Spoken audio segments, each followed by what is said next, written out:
cooking channel. Today we have another good sweet treat for you. It's going to be a pumpkin spice oatmeal cookie with a cinnamon sugar frosting. We tried them a couple times. These things are delicious and I can't wait to share them with you.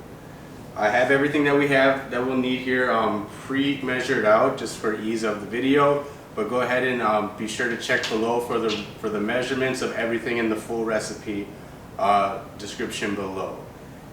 Also, while you're at it, don't forget to click the subscribe button if you like it. Oven's preheated, so that's good news. Let's just get right into it. So what we're going to need here is you're going to need some molasses. You're going to need some vanilla, a third cup of some pumpkin puree. This bowl is for eggs. We'll pour them out in a second. Or actually, we'll set the butter in there. You need 3/4 of a cup of butter. I pulled this out earlier so it could get soft, but I think I still might have to let it melt a little bit just to make it a little easier. And you're going to need 2 tablespoons of cinnamon. You need a teaspoon of salt, a tablespoon of ground nutmeg, a teaspoon? I'll check the measure. I think it's a teaspoon of baking soda, and a tablespoon of baking powder.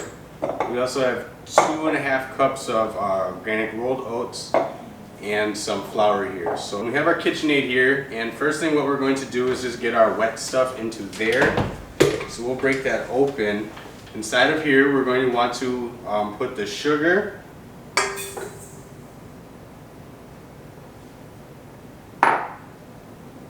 the vanilla,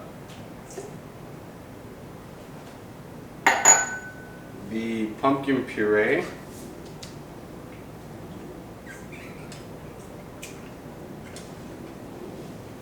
I'm going to get the molasses in there. I think it was a tablespoon of molasses. I'm going to scrape it out just to make sure we get it all.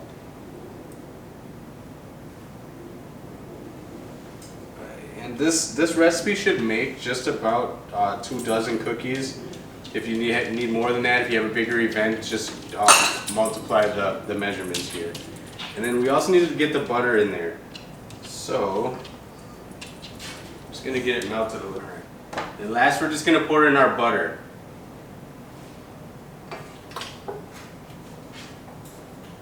And so what we'll do here is we'll get this stuff going. We'll start it mixing up and let that mix while we mix the dry ingredients, and then we'll put everything together, get it onto a cookie sheet. We bake them at 350 for about 12 to 15 minutes. So let's get this started. Let's start that. So while this is mixing, we're going to put the flour and all of these other dry ingredients together. Actually, I'll do those first and then I'll put that into the oats. And the reason I do this is I like to mix all of the dry ingredients together just to make sure everything's distributed evenly and you get a better product at the end there. A nice, soft, delicious cookie every bite. So we'll just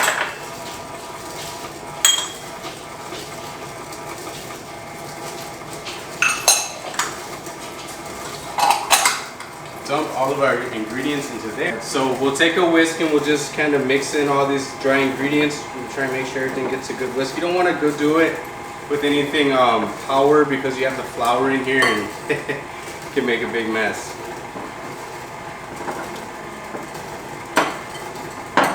I feel like this is mixed in pretty well. What we're going to do is add this to the oats, and then by little we'll start dumping this into the other mixture.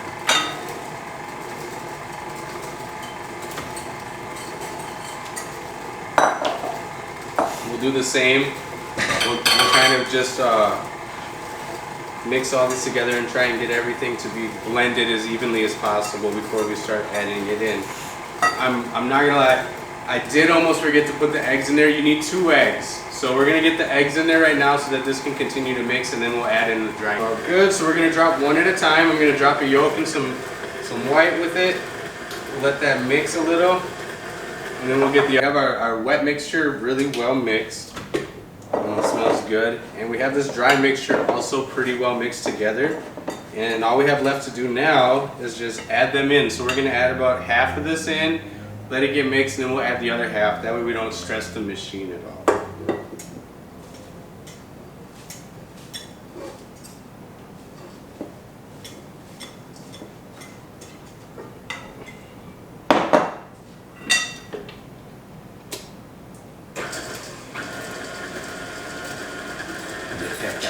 It looks so good. I'm gonna be honest, these cookies come out so good, and this time of year it's just perfect. And we'll start putting these on the pan.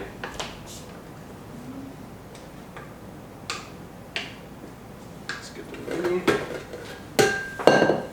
So we have our parchment paper lined cookie sheet here, and we are going to just put in 3 rows of 4 onto the cookie sheet. If you do have a cookie scoop, I suggest using one. I cannot find ours today, so I'm going how my mom taught me, and I'm just going to use 2 spoons.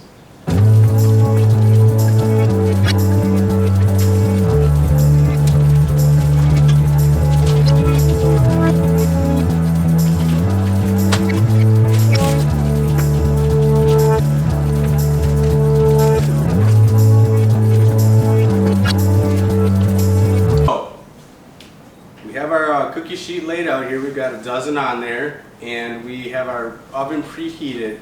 We're going to put it in for about 12 to 15 minutes. I tell Siri about 13, and then if it needs longer, I'll let it stay. So we'll do that, and then stick with me. I'm going to show you how to make the frosting.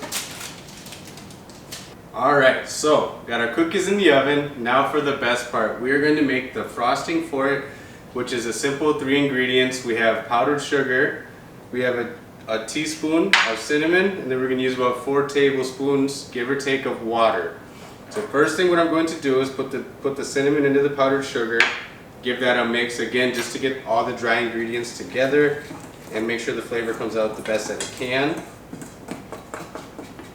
I'm going to start with 4 tablespoons, 2,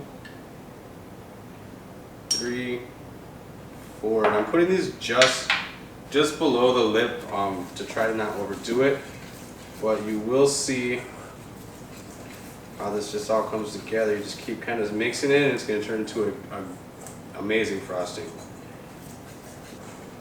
Okay, so we made the frosting. We're just waiting on the cookies. I'll see you guys back here in a little bit to see how it all comes out.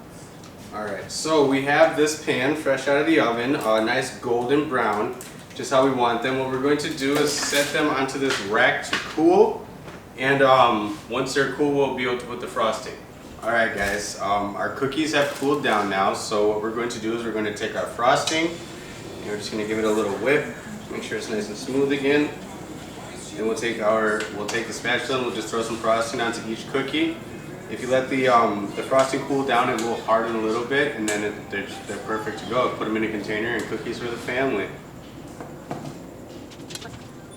Let's stop.